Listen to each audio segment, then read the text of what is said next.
안녕하세요. 사연 읽어주는 남녀입니다. 인생의 끝자락에서 여러분들이라면 어떤 생각을 할 것 같으세요? 저라면 제가 그동안 어떻게 살았나 하고 한 번쯤 인생을 되돌아볼 것 같습니다.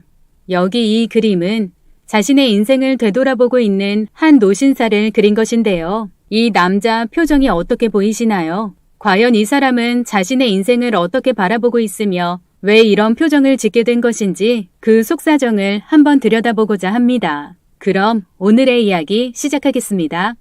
안녕하세요. 저는 충남 서산에 사는 60대 여성입니다.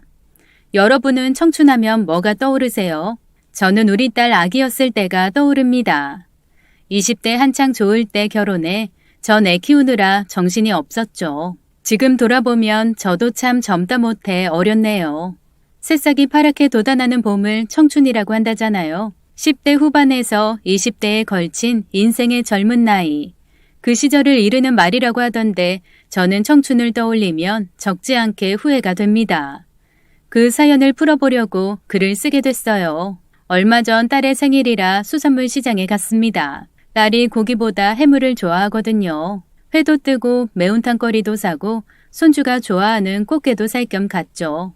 혼자 이것저것 보는데 뒤에서 누가 여보라고 부르는 거였어요. 저는 순간적으로 뒤를 돌아보았죠. 목소리가 그 사람과 너무 비슷했어요. 20대의 어떤 날이 떠올랐습니다. 자기야, 조용히 좀 해. 기차화통 삶아 먹었어? 사람들이 다 쳐다보잖아. 목청이 원래 큰 걸 어떻게 해? 당신 양말에 구멍 났다. 엄지발가락이 쑥 나왔는데. 귀여워 죽겠네. 발가락도 어쩜 그렇게 귀엽냐? 조용히 좀 하라고. 창피해 정말. 목청이 워낙 커서 늘 사람들 시선을 끌던 그 사람.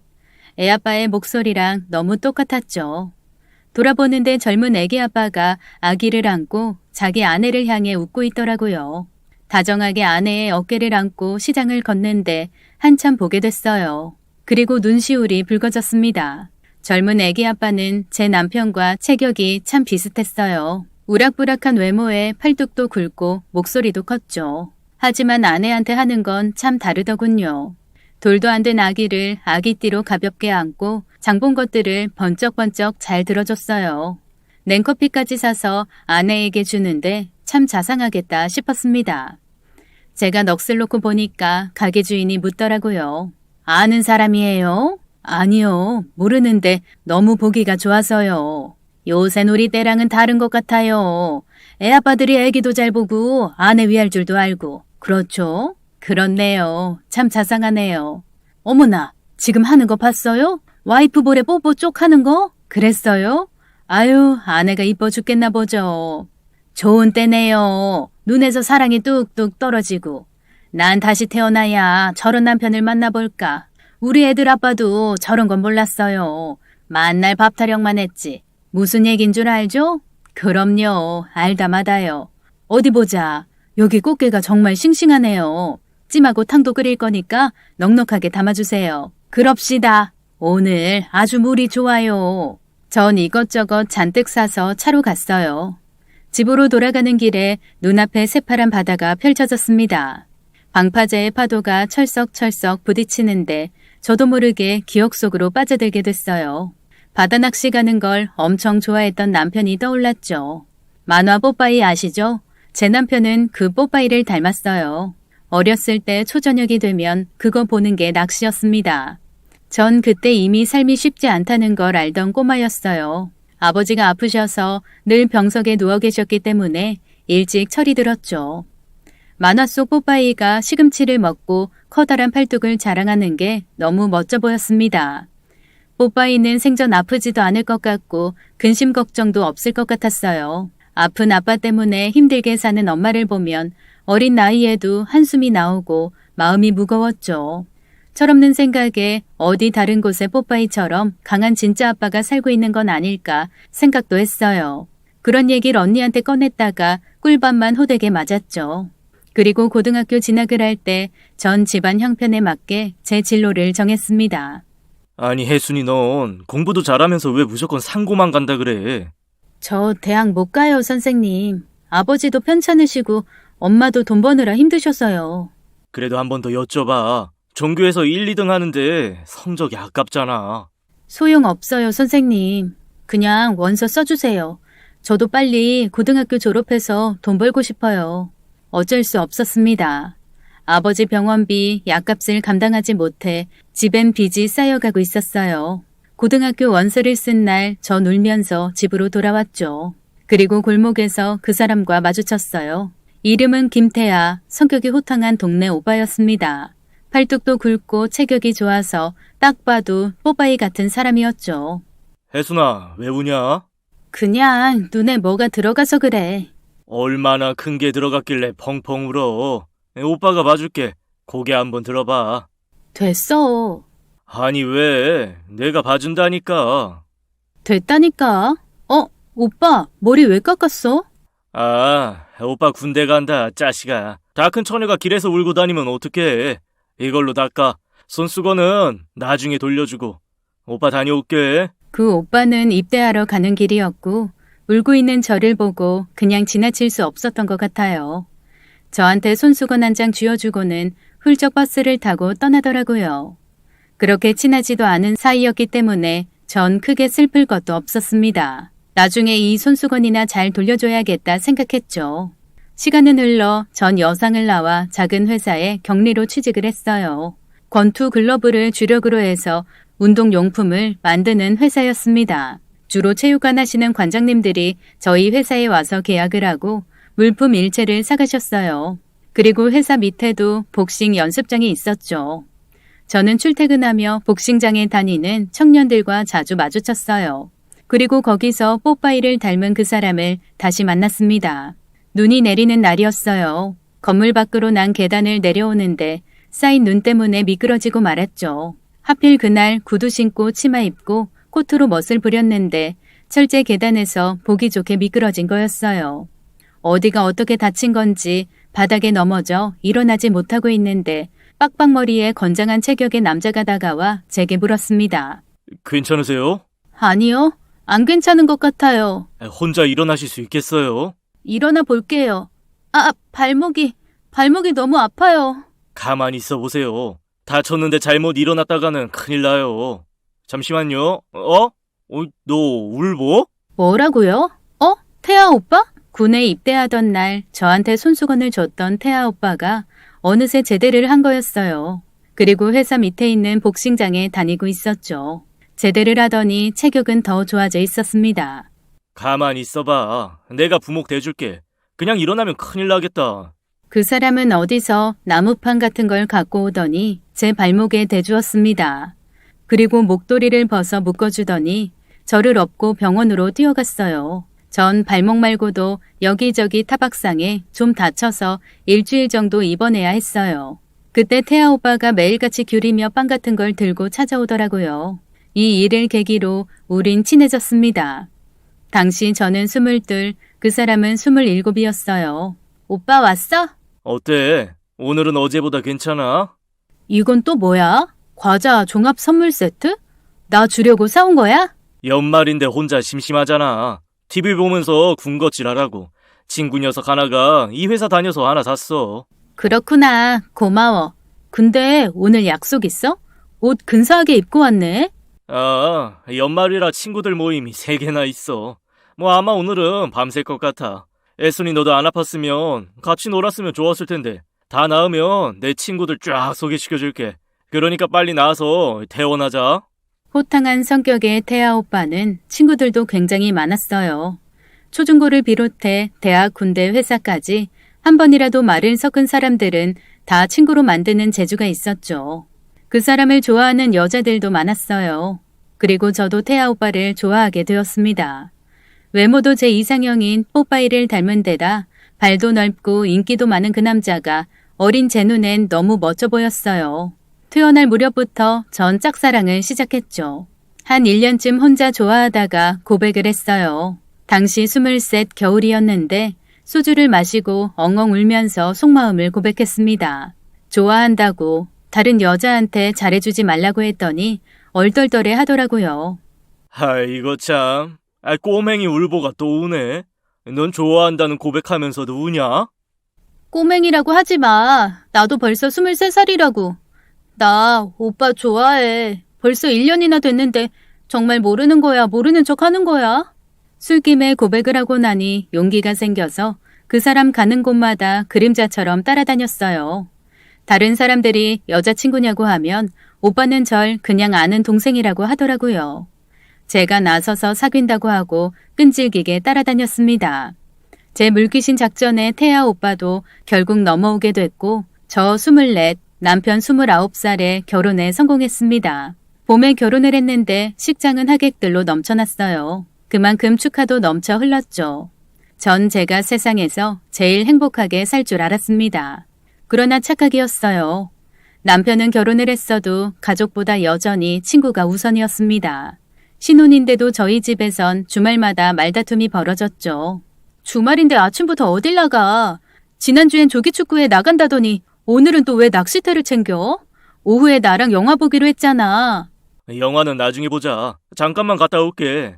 날씨가 이렇게 좋은데 친구들이 날 가만둬야지. 전화통에 불 나는 거 안 보여?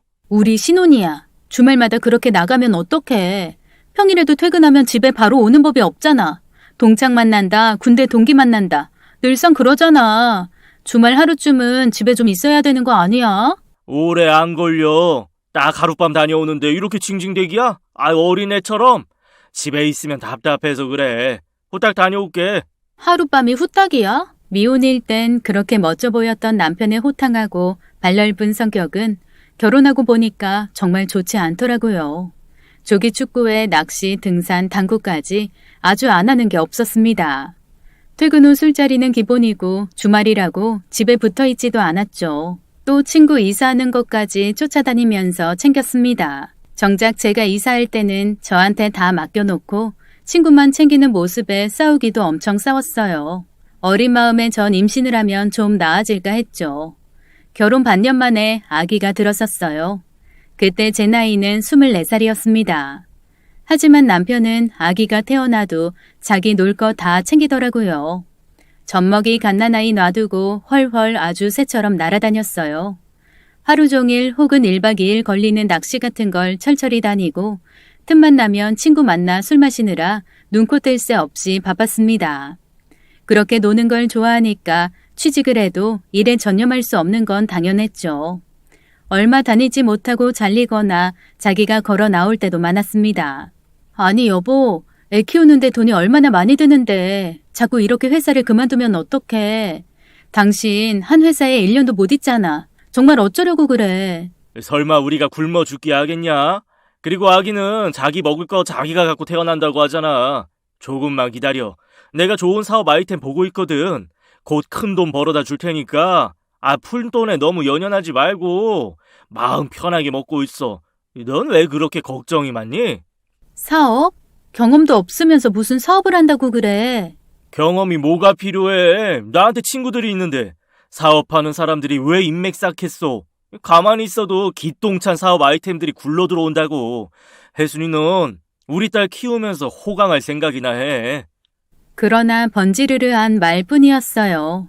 남편은 회사를 나온 뒤부터 생활비도 제대로 주지 못했습니다.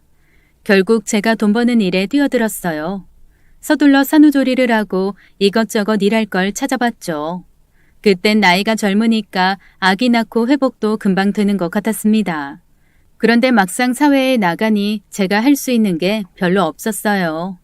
아기를 봐줄 사람도 딱히 없어서 시간도 늘 부족했죠.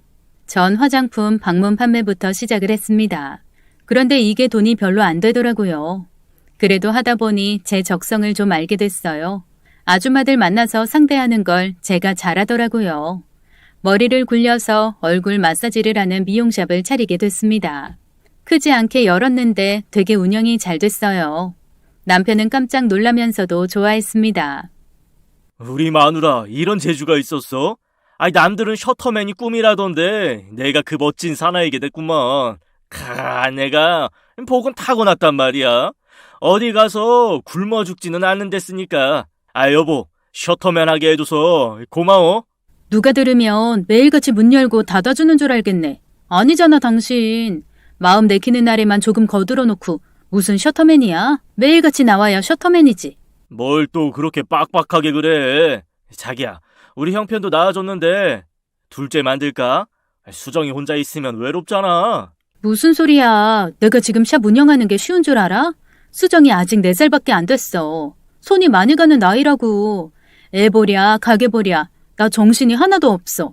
하긴 당신이 뭘 알겠어. 여전히 주말에도 내내 나가서 노는데. 왜 불똥이 나한테 튀냐? 힘들면 도우미 쓰고 직원도 더 쓰라니까. 그건 돈 아니야? 마사지샵 주말에도 바빠. 머리가 핑핑 돌아간다고. 하루라도 우리 딸 수정이 좀 봐주면 안 돼? 사람이 어쩜 그렇게 뻔뻔스러워? 당신 생각하면 내가 진짜 피가 거꾸로 솟아.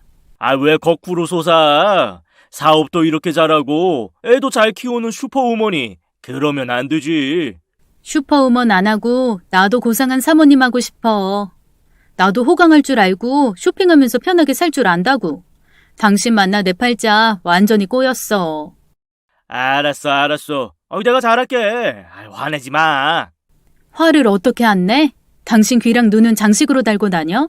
내가 고생하는 거 안 보고 안 듣기로 작정한 거야? 어떻게 좋은 것만 쏙쏙 빼먹고 자기 좋은 일만 하면서 살아? 정말 힘들어서 못 살겠어. 가끔 자상한 남편들 보면 너무 부럽고 화가 나서 미칠 것 같았습니다. 어린 딸 수정이는 마사지샵에 나와 있다가 밥때를 놓칠 때도 많았고 작은 방에서 혼자 놀다가 잠들기도 했죠. 저도 몸이 고되니까 살도 빠지고 정신적으로 지치더라고요. 그런데 남편은 그런 건 하나도 안 보이는 것 같았습니다. 이빠른 말로 순간의 위기를 모면하는 게 다였어요. 나 안 도와주는 건 그렇다 쳐. 남들은 쉬는 날 산이며 바다며 놀러 가는데 우린 뭐야? 수정이 안쓰러워 죽겠어. 놀이동산도 한 번도 못 가봤잖아. 당신 친구들이랑 놀러 다니는 동안 수정이는 집이랑 어린이집 가게 왔다 갔다 한 게 다라고. 미안해. 내일은 내가 진짜 수정이 볼게. 잘하겠다는데 왜 그렇게 뚱해 있어? 대답 좀 해봐, 자기야. 남편은 눈치가 백단이라서 제가 조금 화를 내는 것 같으면 그때 하루 이틀은 좀 잘했어요. 슬슬 제 눈치를 보다가 능구렁이처럼 매번 놀러 나갔죠. 완전히 한량이었습니다. 그렇다고 해서 저한테 화내거나 무서운 행동을 하는 사람은 절대 아니었어요. 적당히 비유 맞추다가 자기 원하는 거 하는 그런 좀 약은 사람이었죠. 저는 나중에 싸우는 것도 힘들고 지쳤어요. 똑같은 말하는 것도 입 아프고 내 손해더라고요. 애아빠 하나라는 거 그 끝만 잡고 있었습니다. 없는 것보다 낫다 생각하고 애보고 일하면서 살아갔어요. 수정이 유치원 다닐 때는 이런 일도 있었죠. 가족여행 사진을 갖고 오라는 거였어요. 전 몰랐는데 수정이가 잡지책에 나온 남의 가족 놀러가는 사진에 우리 식구 얼굴만 붙여서 가더라고요. 엄마, 우리도 놀러 가자. 아빠랑 엄마랑 다 같이. 그래, 그러자. 사진 보니까 진짜 우리 식구 놀러 가는 것 같네. 아빠는 왜 그렇게 바빠? 아빠는 회사도 안 다니잖아. 만날 낚시랑 축구하러 간다 하고. 어제는 밤에 나가고. 엄마는 만날 일만 하고 나는 집에만 있잖아. 우리도 놀러 가자, 엄마. 지은이랑 비니가 놀이동산 다녀왔다고 자랑해. 나도 가고 싶어. 내 소원이야, 엄마. 그래. 엄마가 이번에는 아빠한테 꼭 물어볼게. 왜 울려고 그래? 가면 되지. 전 우는 수정이를 달래서 간신히 재웠습니다. 이번엔 그냥 넘어갈 수 없어서 남편을 닥달했고 우린 평일에 시간을 냈어요. 수정이도 유치원 빠지고 같이 놀이공원을 갔습니다. 처음이었어요. 애가 너무 좋아하는데 왜 진작 안 왔나 싶었죠. 저녁 때가 되어 제가 수정이한테 물었습니다. 뭐 먹고 싶냐고 했더니 갈비가 먹고 싶다고 해서 근처에 있는 갈비집으로 차를 몰았어요. 그런데 남편이 자기는 가겠대요. 어딜 가? 같이 저녁 먹어야지. 근처에 형식이 살잖아. 연락했더니 자기 가게로 오래. 오랜만에 술 한잔 해야지. 뭐? 이 사람이 진짜? 우리 오늘 가족 처음 놀이공원 왔어. 지금 5시 반이고 우리 이제 저녁 먹으러 가야 해. 하루 꼬박 딸이랑 와이프한테 시간 쓰는 게 그렇게 아깝니? 형식인지 뭔지 아는 인간은 얼마 전에도 만났잖아. 그건 일 때문에 만난 거고. 오늘은 회포 풀 일 있어서 그래.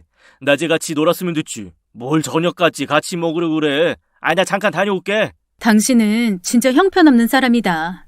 진짜 가망이 없어. 뭘 또 그렇게 뾰족하게 굴아. 애 놀라잖아. 앞에서 말다툼을 하니까 수정이가 울려고 하더라고요. 이미 저는 화가 머리끝까지 났고 남편과는 이 기분으로 저녁을 먹고 싶지 않았습니다. 그래서 보내줬어요. 수정이도 별 말이 없더라고요. 아빠가 같이 저녁 먹는 일이 없으니까 애도 포기한 것 같았습니다.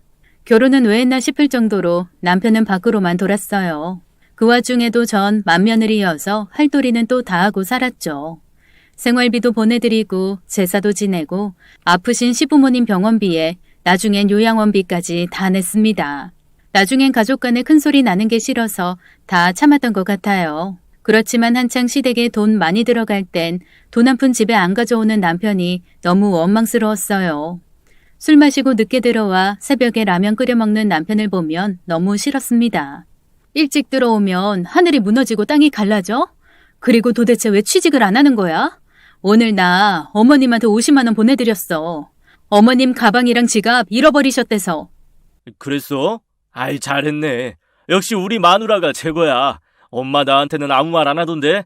아들보단 며느리가 더 믿음직스러운가 봐. 아, 역시 따봉. 내 마누라 최고. 그따위 립서비스 이제 더 이상 하지도 마. 50만 원 내가 어떻게 만들었는 줄 알아? 돼지 저금통 깨고 동전까지 박박 긁어서 가게 월세 낼 돈 합해서 드린 거야. 당장 내일 50만 원 내 통장에 넣어놔. 안 그러면 월세 못 낸다고. 야, 아이, 돈 잘 버는 혜순이가 50만 원 갖고 남편을 쪼냐? 오늘은 잔소리가 좀 길다. 아이, 다른 날은 1절까지만 하더니 오늘은 4절까지 하고 왜 그래? 그깟 50만 원 갖고. 아이고, 내가 돈이 어디 있냐? 너한테 용돈 받아 쓰는데.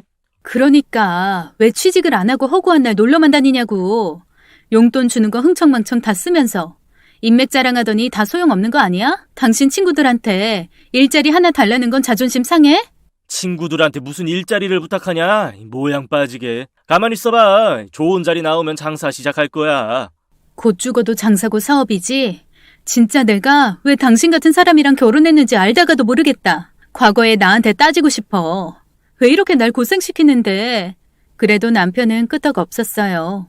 제가 주는 용돈으로 거의 20년을 총각대처럼 하고 싶은 거 다 하며 살았습니다. 그리고 세월이 흘러서 전 44살이 되었습니다.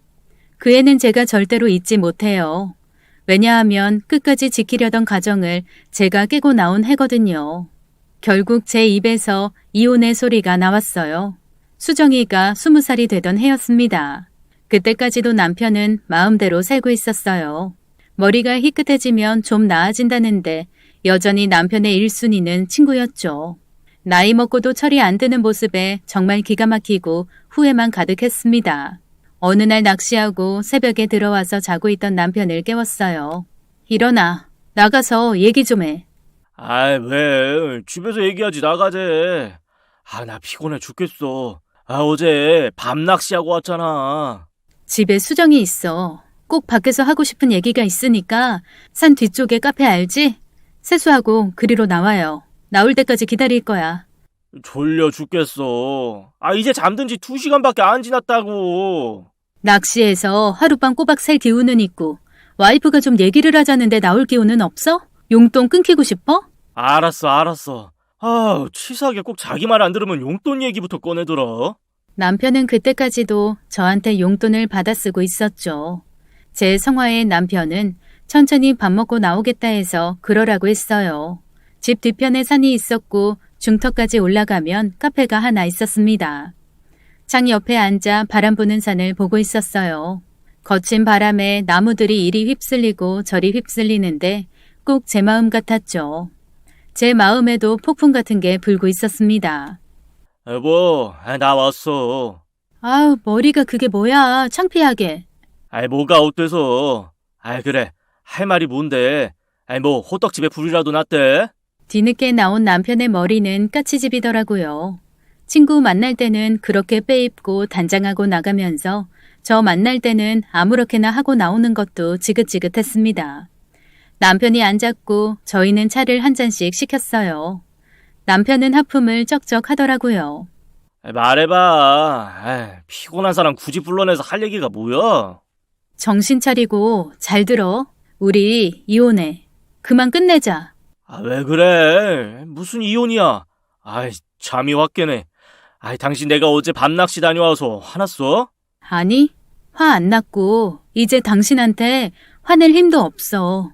그냥 이혼해. 깨끗하게 갈라서자. 나 오래 고민했고 결심한 거 돌아서지 않아. 그건 확실해. 이혼이 무슨 남의 집 개 이름이야? 갑자기 왜 그래? 갑자기? 당신한테나 갑자기지. 당신은 늘 한결같았어. 나쁜 쪽으로. 20년 동안 늘 가정일은 뒷전이고 친구들만 챙기는 당신한테 이제 나 완전히 질렸어. 수천 번 수만 번 이 생각하면서 살았어. 수정이 크면 당신이랑 헤어져야겠다고. 수정이 대학 갔고 다 컸어.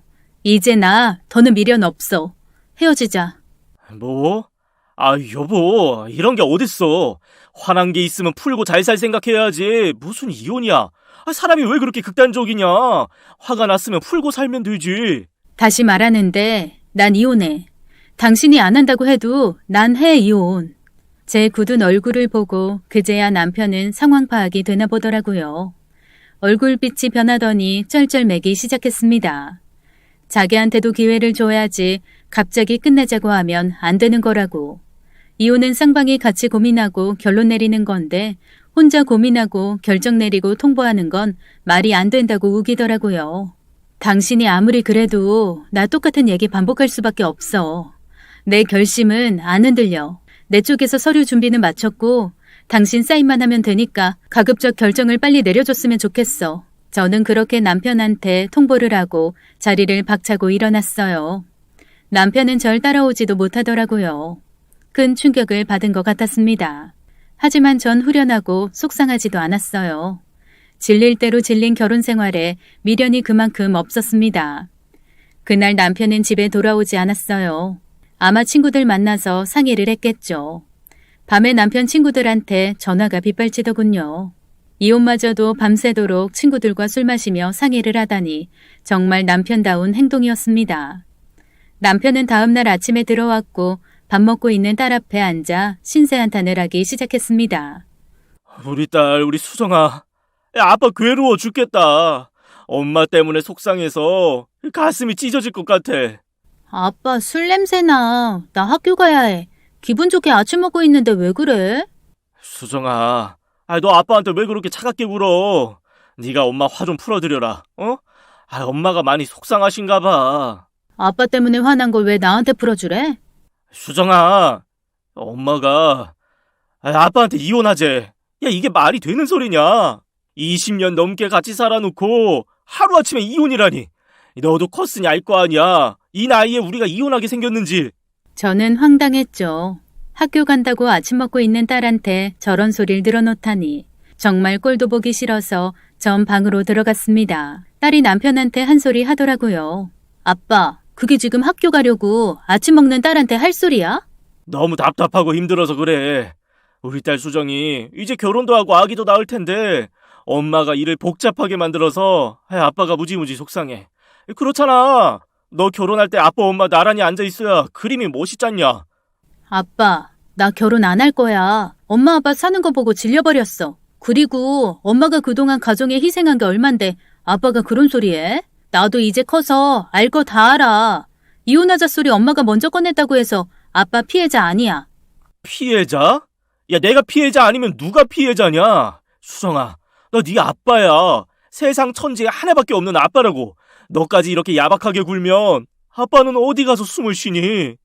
왜? 아빠 친구들 있잖아. 그리고 아빠 지금 밤새도록 술 먹고 들어온 거 일반적인 거 아니야. 내가 친구 아빠들 어떻게 사는지 다 아는데 진짜 아빠는 하고 싶은 거 마음껏 하며 살았잖아. 아빠 솔직히 이혼당해도 할 말 없다고요. 나 학교 가야 해. 늦겠어. 야, 이 녀석아. 너 아빠한테 그게 할 소리야? 아빠, 나도 이제 성인이야. 생각이 있는 사람이라고. 괜히 힘 빼지 마세요. 엄마 더 괴롭히지 말라고. 이 자식 키워봤자 다 소용없네. 난 엄마가 키웠지. 돈도 엄마가 벌고. 하나부터 열까지 다. 아빠는 그냥 집을 하숙집처럼 생각했잖아요. 그런 딸의 냉정한 반응에 남편은 2차 충격을 받은 것 같았습니다. 저는 딸을 말릴 수가 없었어요. 수정인 철이 들면서 저를 안쓰럽게 생각했거든요. 엄마는 아빠랑 결혼해서 이게 무슨 고생이냐고 항상 그랬고요. 결국 남편은 아무것도 할 수 없었죠. 이혼은 저의 강한 의지로 착착 진행이 됐습니다. 그러는 동안에도 남편은 정신을 못 차렸죠. 숙녀 기간 중에도 술만 마시면서 신세 한탄만 하고요. 자기 마음 안 알아준다고 수정이까지 나무랐습니다. 보다 못한 딸이 저한테 말했어요. 엄마, 내가 못 견디겠어. 아빠 저러는 거 너무 보기 싫어. 우리 이제 말하자. 아빠한테 더 숨겨서 뭐해. 수정아, 꼭 그래야 할까? 나 혼자 감당하는 것도 힘들어. 아빠도 알 건 알아야지. 맨날 술만 마시고 신세 한탄하는 거 못 봐주겠어. 엄마가 말 꺼내기 힘들면 내가 말할까? 아니야, 수정아. 엄마가 얘기할게. 넌 방에 들어가 있어. 그리고 전 남편에게 그 이야기를 하기로 결심했습니다. 수정이와 비밀로 하기로 한 그 얘기를요. 술에 찌들어 잠든 남편이 깨어나 거실로 나왔을 때 말을 꺼냈죠. 당신 수정이한테 화풀이 하지 마. 딸도 지금 힘들어. 나 사실 많이 아파. 간경화래. 심각한 상태고 간이식 못 받으면 나 저 세상 가는 거 시간 문제래. 아니, 그래 지금 나보고 믿으란 말이야? 둘이 쇼하는 거 아니야? 나도 쇼였으면 좋겠어. 근데 아니야. 나 더 스트레스 받으면 안 돼. 그러니까 이혼할 때까지 제발 좀 조용히 살자. 아니 밤중에 홍도 깨라더니 이게 다 무슨 소리야? 간이 뭐 어째? 간이식? 저에게도 간경화 진단은 충격이었습니다. 마사지샵을 하면서 무리한 것도 있었고 요 몇 달 몸이 이상하더라고요. 피로가 풀리지 않고 입맛도 잃었습니다. 눈동자와 얼굴도 노래지고요. 그러나 저는 별일 아니라고 생각했어요. 시어머니 요양원비부터 월세 생활비, 다달이 나갈 돈을 지금껏 벌고 있었기 때문에 누워있을 시간도 없었습니다. 그래서 병원을 미루고 미루다 가게 되었는데 하늘이 무너지는 소리를 듣게 됐어요. 최악의 상황이라 간이식 말고는 나을 방법이 없다는 거였죠. 혼자 알고만 있던 그 사실을 수정이가 알게 됐고 딸은 절 잃을 수 없다며 간이식을 해주기로 한 거였습니다. 그때 방에 있던 수정이가 나와서 울면서 말했어요. 아빠, 엄마 내가 어떻게든 살려낼 거야. 내가 엄마 간이식 해주기로 했어. 절대로 엄마 이대로 못 보내. 엄마 너무 불쌍하게 살았어. 한평생 나 뒷바라지하고 아빠 뒷바라지 하다가 이게 뭐야? 나 엄마 꼭 살려낼 거야. 아빠는 아무것도 모르고 왜 술만 마셔? 왜 엄마 끝까지 힘들게 해? 엄마 잘못되면 어떻게 하라고? 술 마시다 아빠까지 잘못되면 또 어떻게 하라고? 두 분 이혼해도 엄마 아빠인 건 맞잖아. 나 아빠 엄마 다 있었으면 좋겠어. 이혼해도 두 분도 살아계셨으면 좋겠다고요. 왜 나한테 얘기 안 한 거야? 왜 둘이서만 끙끙 앓고 있었냐고? 아무것도 몰랐던 남편은 충격을 심하게 받았죠. 그러나 남편은 충분히 알 수 있었습니다. 사실 전 간이 망가져서 황달도 심했었어요. 살도 몰라보게 빠지고 눈동자도 노랬는데 남편은 그것조차 눈치채지 못했었죠. 이혼 얘기 나온 뒤로 저와 눈도 마주치지 않고 각방 생활을 했기 때문에 제 상태를 육안으로도 확인할 수 없었을 거고요. 그 정도로 남편은 무심했고 자기 감정에만 사로잡혀 있었습니다. 한참 말이 없던 남편이 입을 열었습니다. 내가 죽일 놈 맞아. 이렇게 술 마시고 신세 한탄할 때가 아니었는데 둘이 이렇게 고민하고 큰 결정 내렸을 줄 몰랐어. 미안하다. 정말 미안해. 이제 와서 그러면 뭐해. 전 오히려 더 냉정해졌어요. 다 까발려지니까 오히려 속도 후련하고 남은 미련이 요만큼도 없더라고요. 여보, 나 이혼 못해. 아픈 당신 두고 내가 어떻게 이혼을 할 수 있겠어. 이미 다 늦었어. 당신이 할 일은 아무것도 없어. 독하다. 당신은 아프면 마음이 약해지는 것도 없어? 지난 세월 동안 당신이 나 얼마나 강하고 독하게 만들었는지 알아? 나 이제 아무것도 신경 쓰고 싶지 않아. 당신이랑 신랑이 하고 싶지도 않고. 내가 간이식 절대로 못 받겠다는 거 나 없으면 수정이도 따라 죽을 거라고 해서 겨우 받아들인 거야. 지금 나 많이 복잡해. 당신은 인생에서 빠져줘. 부탁할게. 남편은 공허한 눈빛으로 더 아무 말도 못하더라고요. 그 뒤로 술도 안 먹고 방에 틀어박혀 나오지 않았습니다. 그렇게 숙려 기간이 끝나고 가정법원에 가는 날이었어요. 남편은 끝까지 이혼을 못하겠다고 하더라고요. 그러나 전 결혼하고 처음 불같이 화를 냈습니다. 제발 이혼해달라고 울부짖었어요. 혈압이 치솟는 게 느껴질 정도로 전 화를 냈고 강하게 나갔습니다. 이혼해줘. 나 좀 살려달라고. 나도 숨 좀 쉬고 살자. 자유롭게 놔주는 게 그렇게 어려워? 끝까지 당신 이기심으로 날 괴롭힐 거야? 내가 뉘우치고 잘하겠다잖아. 왜 나한테 요만큼의 기회도 안 줘? 20년 동안 내가 당신한테 배운 건 배신이랑 이기심 뿐이야. 이제 놔달라고 제발. 그럼 이 소원 하나만 들어줘. 무슨 소원? 내가 간이식해줄 테니까 그때까지만 이혼 미루자. 부탁할게. 당신 간 필요 없어. 나 사실 이대로 죽어도 한이 없어. 내가 얼마나 사는 게 지긋지긋했는 줄 알아? 제가 울고불고 하니까 남편은 걱정이 되었는지 입을 닫더라고요.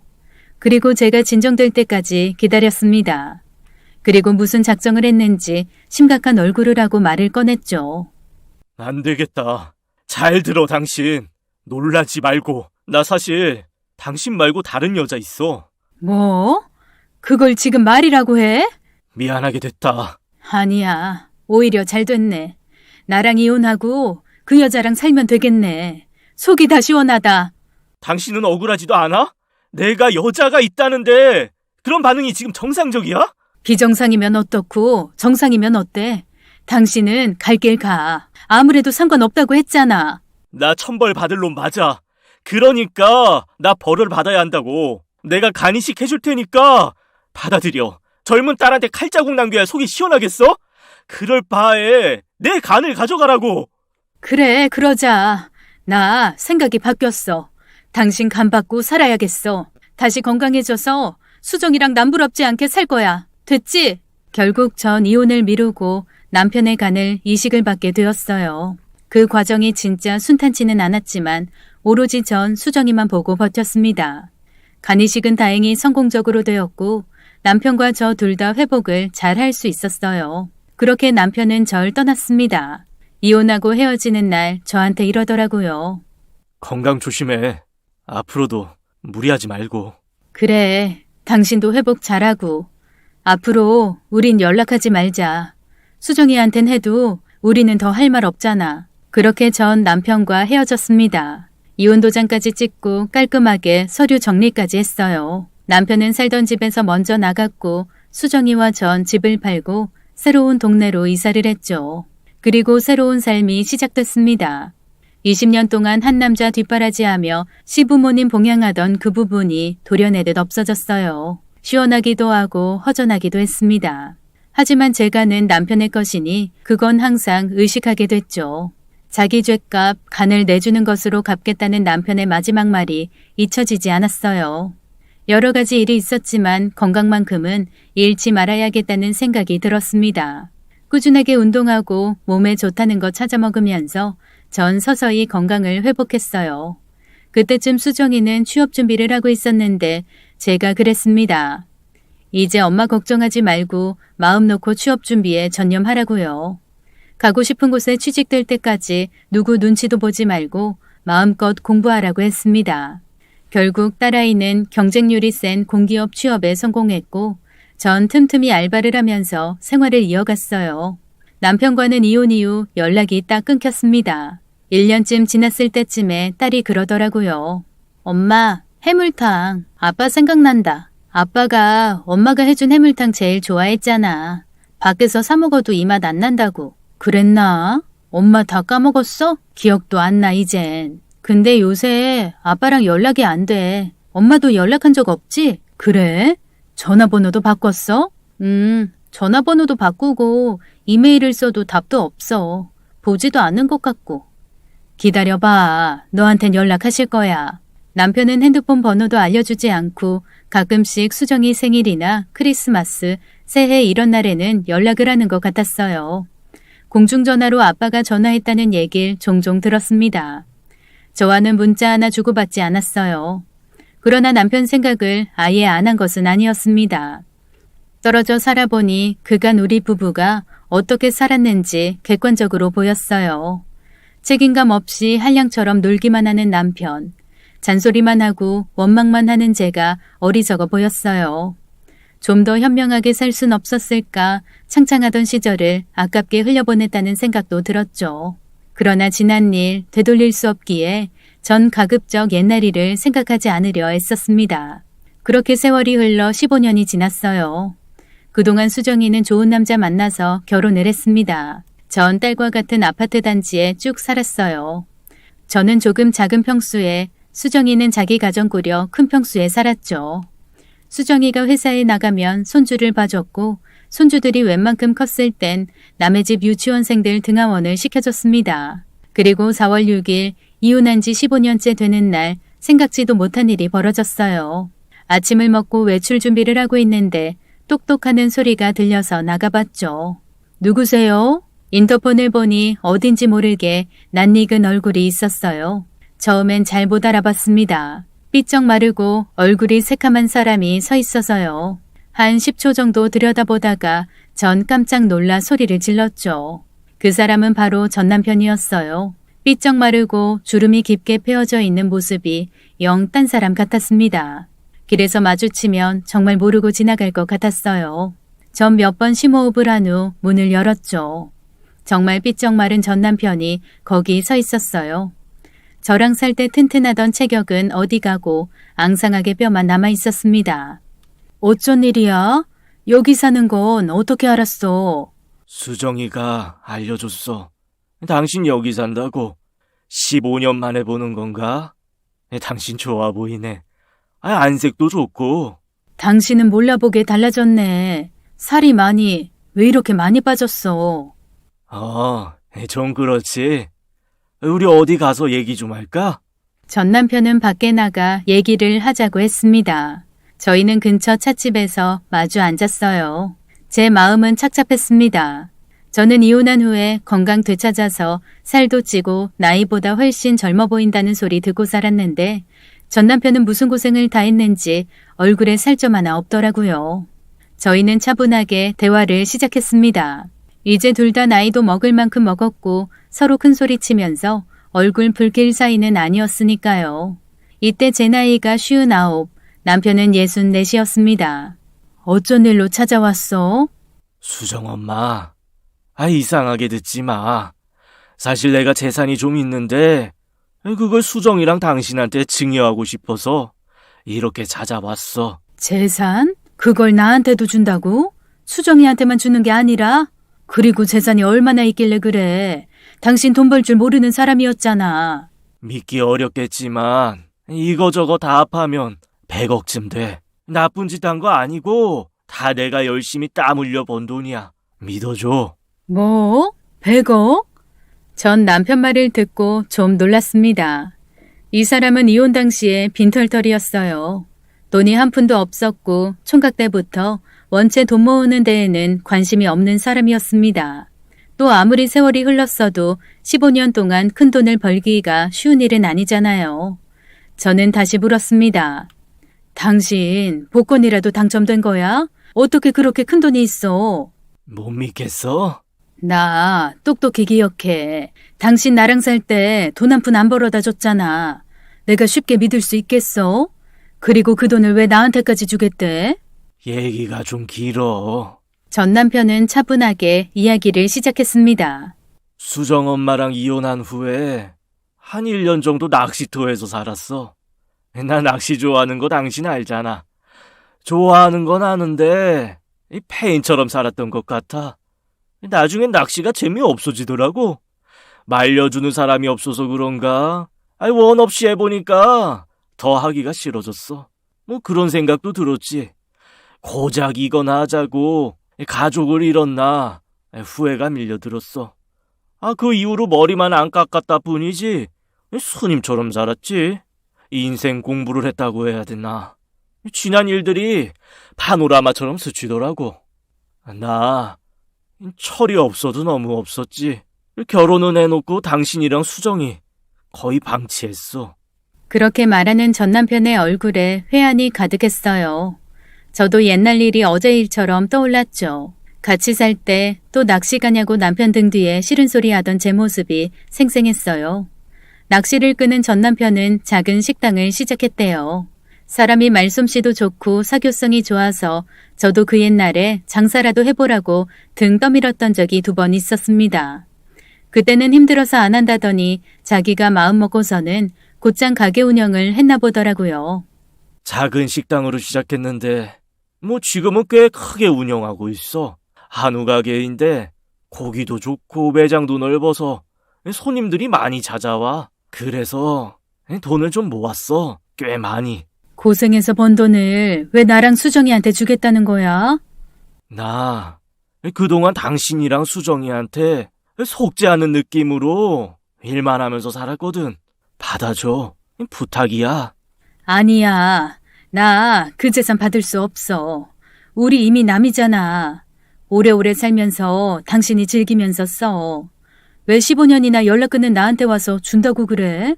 부담스러워. 나 그거 받을 사람 아닌 것 같아. 수정 엄마, 당신이 꼭 받아야 해. 사실 나 얼마 전에 병원에 다녀왔어. 당신이랑 이혼한 이후에 동네 약국도 가본 적이 없어. 사실 아파도 참았어. 편하게 살 자격이 없다고 생각해서. 그런데 몇 달 전에 가게에서 쓰러졌어. 쓰러졌다고? 어디 아파 당신?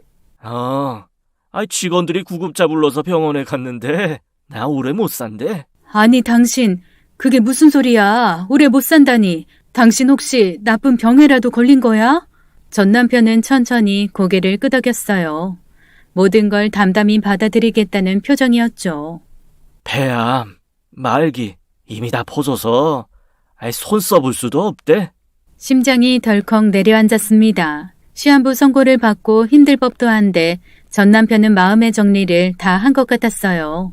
다가올 죽음을 차분히 받아들이겠다는 의지가 보였죠. 저도 모르게 눈물이 흘렀어요. 자기가 죽을 날 받아놓고 저한테 온 걸 보니까 가슴이 미어지는 것 같았습니다. 나는 가망 없대. 치료도 늦었고 내가 모은 재산 당신이 받아서 수정이랑 행복하겠어. 수정이도 아파트 대출 남았다고 들었어. 자식 키우려면 앞으로 돈도 많이 들 텐데 아빠가 해준 돈이 있으면 든든하잖아. 당신 마음 고쳐먹어. 어떻게든 치료받아. 수술도 받고. 아니, 난 포기했어. 당신 그 돈 받아야 돼. 안 받으면 당신 자리 차지한 그 여자가 다 갖게 되잖아. 억울하지도 않아. 당신 잊었어. 나 바람 폈던 거. 순간 조용한 정적이 흘렀습니다. 당신 바람 안 피웠잖아. 사실은 내 연이 없잖아. 나 사실 다 알고 있었어. 당신 그때 거짓말하는 거. 수정 엄마. 15년 전 이혼할 때 남편에게 여자는 없었습니다. 그 이전에도 없었고요. 그거는 확실히 알고 있었죠. 한량처럼 놀면서 가정 등한시하고 속을 썩일지언정 바람피며 아내 배신할 사람은 아니었어요. 그걸 전 누구보다 잘 알고 있었습니다. 또 이혼할 당시에 친구들이 저한테 와서 얘기를 많이 해줬어요. 저 사람 그럴 사람 아닌 거 잘 알지 않냐고요. 그때 전 이혼하고 갈라질 생각에 모른 척했지만 다 알고 있었죠. 전 남편이 충격요법으로 저를 설득하려고 했다는 것을요. 수정이 대신 자신이 저에게 간이식을 하기 위해 억지로 만든 핑계였습니다. 전 남편이 떨리는 목소리로 묻더라고요. 당신 알고 있었어? 근데 왜 모른 척을 했어? 그냥 그때는 당신이 너무 미워서 한시라도 빨리 헤어지고 싶었어. 그리고 수정이한테 간이식 받는 것도 너무 괴로웠고. 그래, 모르는 척 속아 넘어가 주자 했던 거야. 당신이랑 산 세월 너무 억울하고 한스러워서 그렇게라도 다시 살자 독한 마음 들었어. 그랬구나. 당신은 다 알고 있었어. 전 남편이 씁쓸하고 씁쓸하게 웃더라고요. 정말 당신은 내가 따라잡을 수 없는 사람이야. 15년 전에 당신과의 결혼 생활 정말 형편 없었지. 그동안 후회 많이 했어. 젊은 혈기에 뭐가 중요한지도 모르고 내가 어리석었지. 아무리 생각해도 당신이랑 수정이한테 해준 게 없더라. 미안하게 생각해. 진심으로. 당신이 진심으로 얘기하고 있다는 거 느껴져. 그동안 시간이 많이 지났지. 사과 받아줄게. 나도 솔직히 잘한 건 없는 것 같아. 수정 엄마가 잘못한 게 뭐가 있어. 시간을 되돌릴 수 있다면 우리 결혼했던 29살로 돌아가고 싶어. 사랑해서 결혼해놓고 왜 그렇게 당신을 힘들게 했는지 참 바보 같지. 아까운 시간 다 흘려보내놓고. 남편의 진심 어린 이야기를 들으니 제 마음도 흔들렸습니다. 원래는 차갑게 거리를 두려 했는데 저 역시 솔직하게 털어놓고 싶더라고요. 그리고 15년 동안 마음에만 두었던 말을 털어놓았습니다. 사실 나 15년 동안 후회 많이 했어. 그렇게 이혼하고 당신을 떠나보내는 게 아니었는데 차라리 당신한테 나 이렇게 힘드니까 도와달라고 순하게 손 내밀 순 없었을까? 내 최선이 당신한테도 최선이었을까? 그런 생각 많이 들었어. 간 이식 받고 건강 되찾은 후에 매일같이 당신이 떠오르더라. 바람까지 폈다고 거짓말하면서 나를 살리고 싶었던 당신 마음 시간이 지나니까 알겠더라고. 미안해. 그리고 고마워.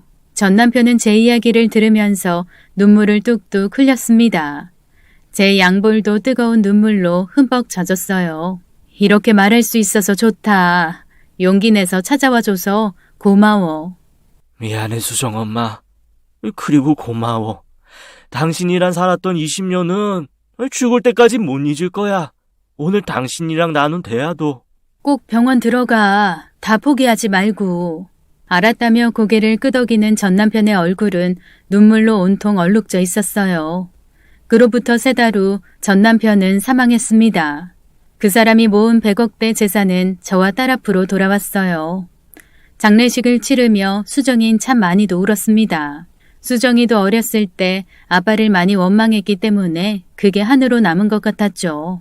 수정아, 미안하다.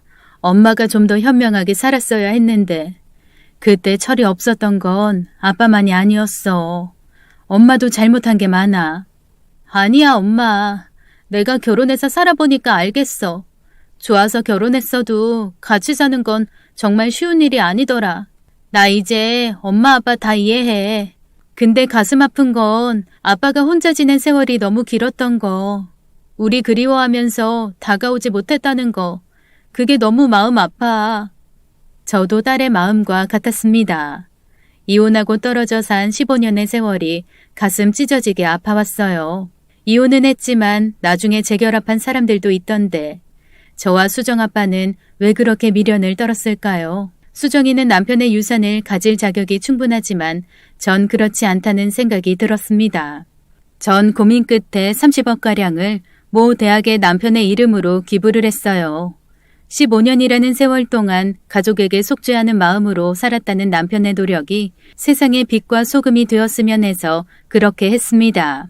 돈이 아무리 많아도 가족의 사랑이 없으면 행복해지기 어려운 것 같아요. 모든 것이 안정된 지금 남편의 빈자리가 어쩐지 더 크게 느껴집니다. 곧 남편의 기일이 다가오네요. 올해는 유난히 더 하늘에 간 남편 생각이 많이 납니다. 생전에 남편이 좋아했던 음식으로 상을 정성스럽게 차려봐야겠어요.